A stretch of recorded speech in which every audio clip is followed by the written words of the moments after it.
Selamat siang rekan-rekan wartawan yang saya hormati dan semoga pada siang hari ini saya selaku Kapolda Sulawesi Utara akan menyampaikan press release terkait dugaan tindak pidana cabul atau persetubuhan terhadap anak.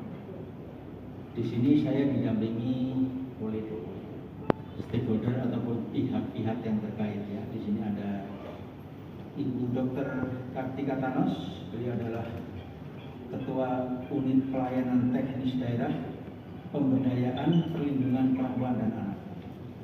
Kemudian kami juga didampingi oleh tim dokter dari Rumah Sakit Prof. Kando. Seperti kalian bisa lihat, rekan-rekan lihat, kami juga didampingi oleh psikolog dari Rumah Sakit Prof. Kando juga, sehingga nanti beliau juga akan turut memberikan keterangan. Sehingga keterangan-keterangan yang kami sampaikan ini adalah keterangan-keterangan yang valid dan disampaikan oleh pihak yang berkompeten. Ya. Diharapkan tidak menjadi blunder nantinya. Di sini juga ada Kapolres Kota Manado dan pejabat lainnya. Hari ini kita akan menyampaikan perkembangan kasus dugaan tindak pidana atau percabulan atau persetubuhan terhadap anak dengan korban inisial CT serta perkembangan kondisi psikis kesehatan terakhir korban. Bahwa Polda Sulawesi Utara dalam hal ini Polresta Manado telah melakukan penanganan perkara yang didasarkan LPB nomor 2325 Romawi 12 2021 SPKT Resta Manado Polda Sulu tanggal 28 Desember tahun 2021 pukul 23 WITA. TKP diperkirakan terjadi di Kelurahan Malendeng, lingkungan 1, Kecamatan Pal 2, Kota Manado. Inisialnya tadi kami sebutkan, CT usianya 10 tahun. Tersangka dalam proses penyelidikan yang intensif oleh penyidik.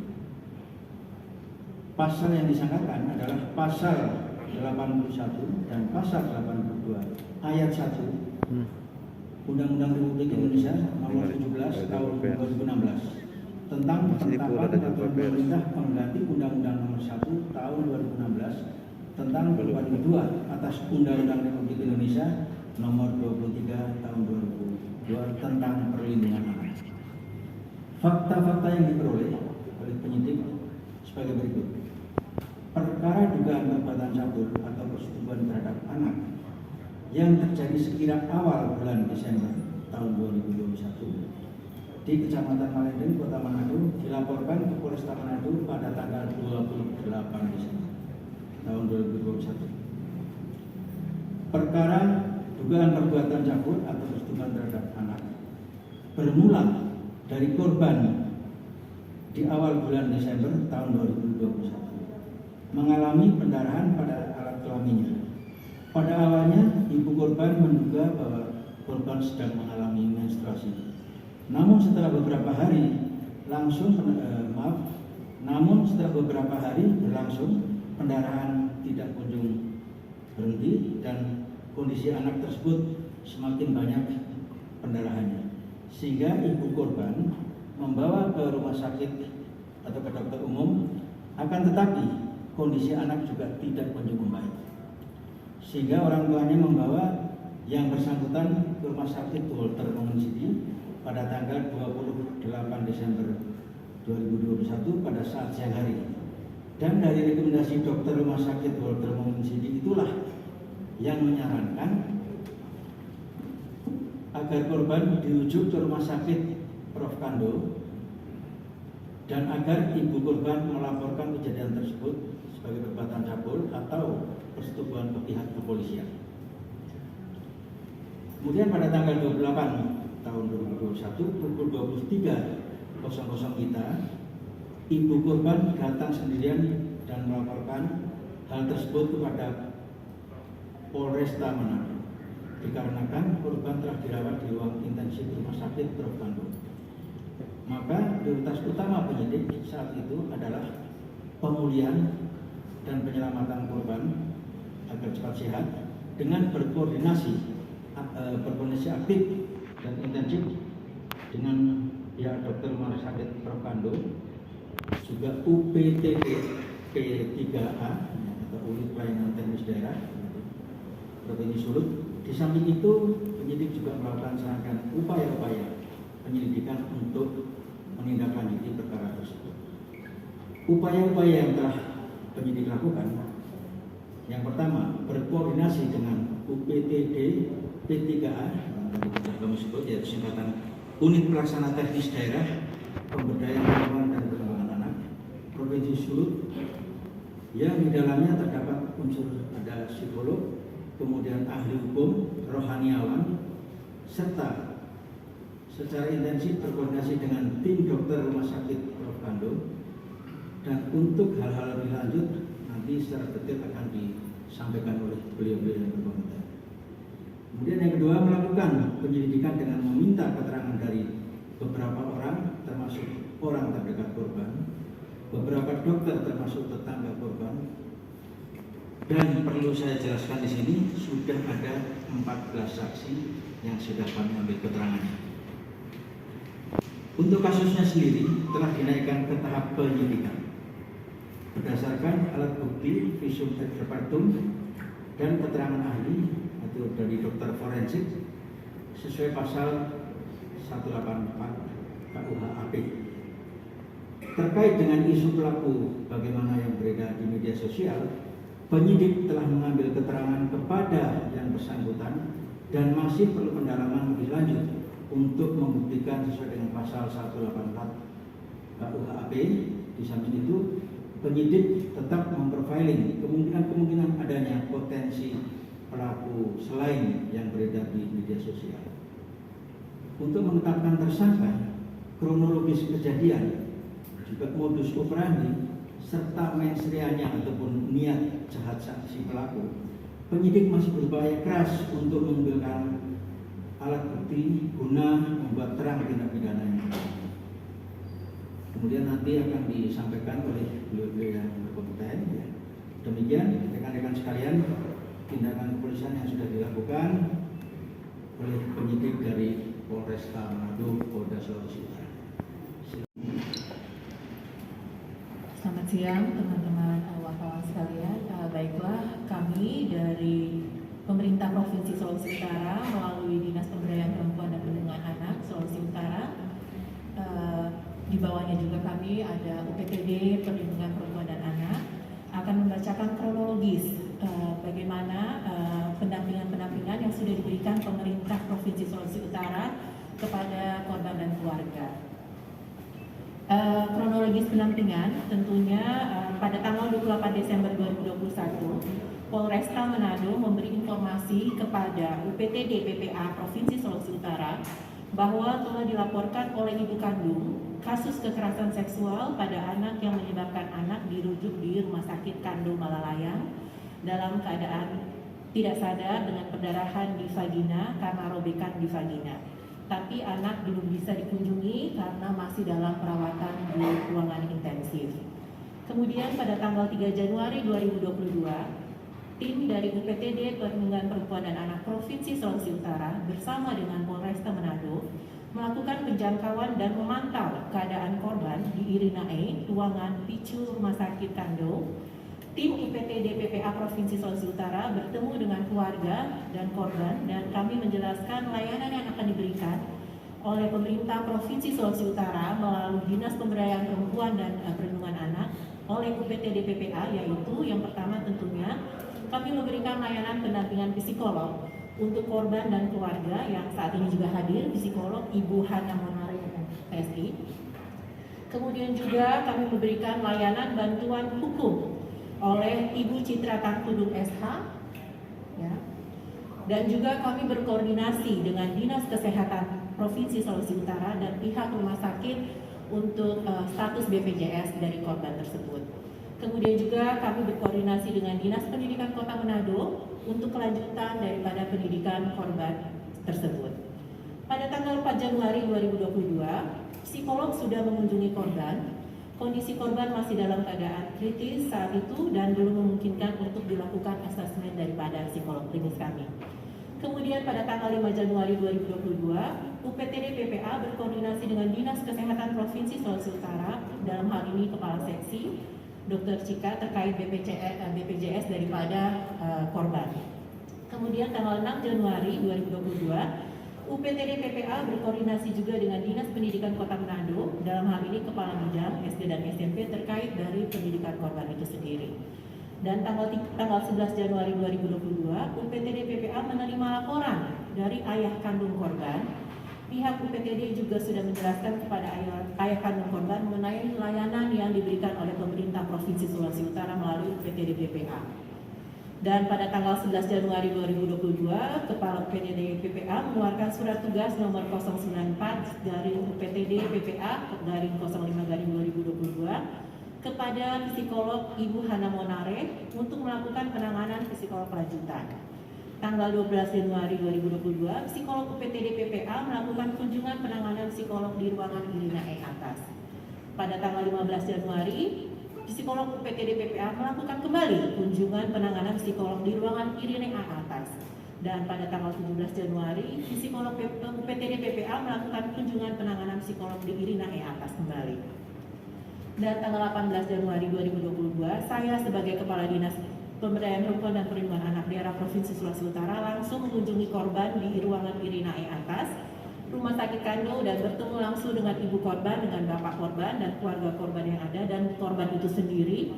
Kemudian kami berdiskusi dengan tim medis dan manajemen yang menangani korban, dan kemudian juga tim dari UPTD PPA Provinsi Sulut. Dalam hal ini, psikolog pendamping hukum, Kepala UPTD dan Kasih Pengaduan melakukan asesmen kepada ibu korban dalam hal menjelaskan kondisi korban serta penanganan lebih lanjut baik dari aspek hukum maupun tindakan medis, yang hasilnya ibu korban memahami namun masih berdiskusi dengan keluarga untuk menindaklanjuti pemeriksaan lanjutan daripada tim medis. Pada tanggal 19 Januari, unit PPA Polres Manado berkoordinasi dengan UPTD PPA Provinsi Sulawesi Utara untuk kembali melakukan asesmen kepada keluarga korban. Dalam hal ini, Kasih Pengaduan UPTD, advokat dan psikolog, dan hasilnya keluarga, dalam hal ini ibu korban, menyetujui untuk melakukan penanganan lebih lanjut, dan hari itu juga klien dipindahkan ke ruangan Estella. Jadi dalam hal ini kami juga terus berkoordinasi dengan pihak Polda dan Polresta Manado dalam penanganan kasus anak CS ini. Seperti itu, terima kasih. Bapak Kapolda, Ibu Dr. Desi sebagai Ketua UPTD PPA, dari tim medis kami bisa melaporkan bahwa seperti yang disampaikan, kami menerima dari Rumah Sakit Kandung seorang pasien yang pada tahap awal sudah kami tangani sesuai dengan langkah-langkah yang dalam ilmu kedokteran, yaitu kami menangani dulu kondisi gawat darurat yang ada pada anak tersebut. Jadi segala kegawat daruratan ditangani. Sekitar 10 hari anak tersebut berada pada unit perawatan intensif, dan bersyukur bahwa dia sudah bisa lewat pada saat itu kondisi kritisnya. Itu dari pihak rumah sakit juga kami melakukan pemeriksaan ke arah kemungkinan penyebab dari kondisi yang dihadapi anak tersebut, yaitu kami menemukan bahwa dia mengalami gejala lebam-lebam yang begitu banyak pada tubuhnya, serta perdarahan dari alat kelaminnya. Kami juga menemukan bahwa dia mengalami kelumpuhan pada tubuh sebelah kiri yang pada pemeriksaan radiologis CT scan kepala itu terdapat tanda-tanda perdarahan di bagian otak sebelah kanan.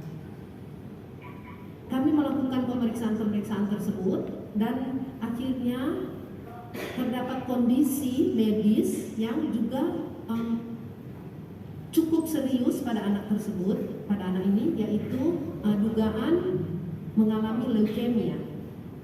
Kami sempat mengalami hambatan dalam pemeriksaan lebih lanjut karena dapat dipahami kondisi anak dan kondisi keluarga tentu mengalami hal yang seperti ini, ada beban psikologis pasti, dan itu bisa dipahami.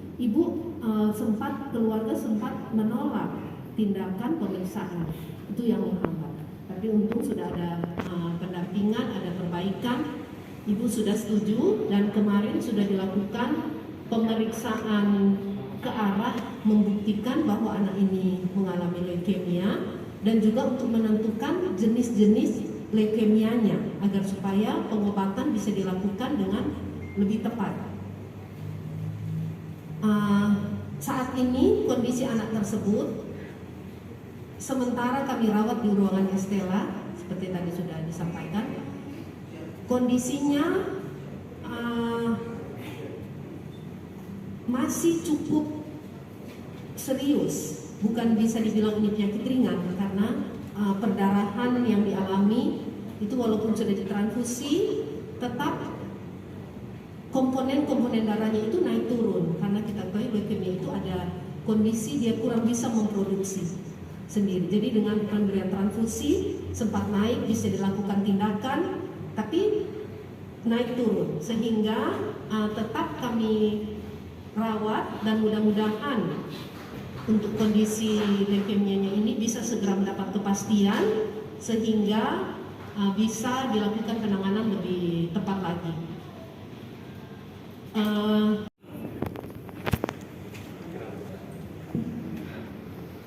Pihak yang berkompeten dan legitimate ya tentunya. Barangkali ada pertanyaan-pertanyaan dari rekan-rekan wartawan, dipersilakan. Ya, Pak Kapolda, dari tersangkanya atau mungkin terduga tersangkanya atau mungkin dari saksi-saksi yang diperiksa apa sudah ada yang menjurus tersangka karena dari penjelasan tadi memang sudah jelas kasus ini ada pelakunya Pak Kapolda. Pelakunya masih dalam penyelidikan secara intensif dan terus-menerus dilakukan. Sampai saat ini belum menjurus kepada siapa orangnya karena kita harus bisa membuktikan kapan kejadiannya, bagaimana cara melakukan, apa niat yang diharapkan oleh pelaku dan lain-lain petunjuk yang mendukungnya. Korban ini melaporkan diduga ada dua nama yang sudah dilaporkan. Nah, belajar dari kasus seperti ini itu dilakukan oleh orang-orang terdekat dari korban. Sejauh mana, karena sudah ada 11 yang sudah diperiksa, kami dapat informasi 11 yang diperiksa. 11 ini apakah orang serumah atau orang yang berada di lingkungan yang sama atau unsur lain. Juga dinyatakan di sana anak ini sudah berapa kali atau sejak kapan diperkosa dalam tanda kutip atau mengalami kekerasan seksual. Nah, rekan sekalian, yang pertama perlu saya luruskan bahwa kami dari Polresta Manado bukan memeriksa 11 saja, tetapi kita sudah memeriksa 14 orang yang terdiri dari ada beberapa dokter, kemudian ada juga tetangga rumahnya, kemudian ada juga pihak-pihak lain yang ada kaitannya dengan tindak pidana yang terjadi. Kemudian tadi disebutkan juga bahwa ada yang terduga berdasarkan Facebook disampaikan bahwa inilah orangnya. Orangnya ada 2 orang, sudah kita panggil, sudah kita periksa.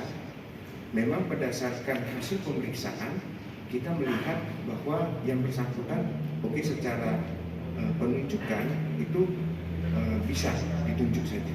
Tetapi berdasarkan memenuhi alat bukti di 184 KUHP itu kan saksi itu dia harus juga kita mengetahui dalam niatnya apa, mens reanya apa niat jahatnya, kemudian bagaimana cara dia melakukan, kemudian tujuannya untuk apa, locus delictinya di mana, sehingga kronologis yang lengkap inilah yang kita sudah lakukan.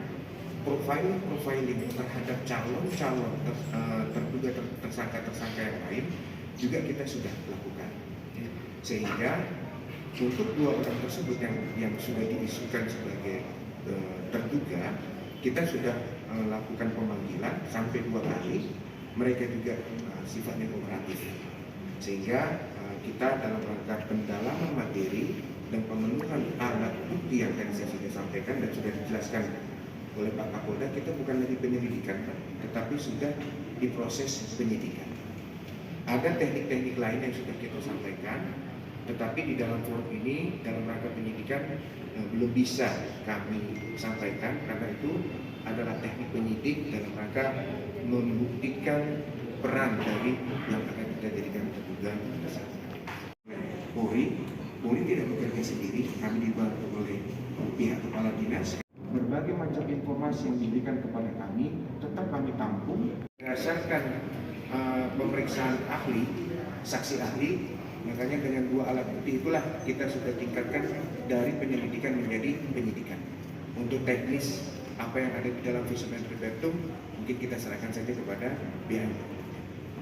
Izin Pak, saya Dr. Yalita dari bagian obstetri ginekologi. Kebetulan saya yang bertugas jaga pada saat pasien tersebut masuk rumah sakit bersamaan dengan permintaan visum et repertum dari pihak kepolisian. Untuk detailnya mengenai visum et repertum sudah kami sampaikan kepada pihak kepolisian secara tertulis, dan seperti yang sudah hanya informasi untuk yang ditanyakan mengenai kondisi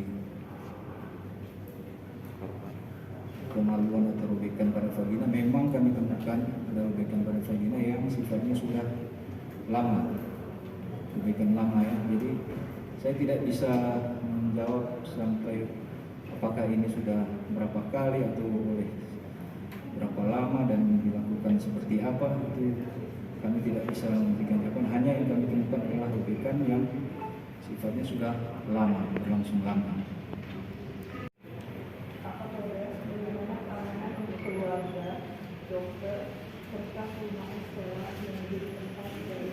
Kami sama semua, karena termasuk di rumah sakit pun tidak semua orang menengok. Kemudian Yang pertama, kami tidak akan berbicara di detail tentang apa yang tadi Bapak minta, tetapi yang pasti orang tua kandung itu sempat bercerai. Kemudian sekarang yang bersangkutan ikut kepada bapak tiri dan ibu kandungnya yang sudah menikah kembali. Untuk pekerjaan sehari-hari mereka mengambil.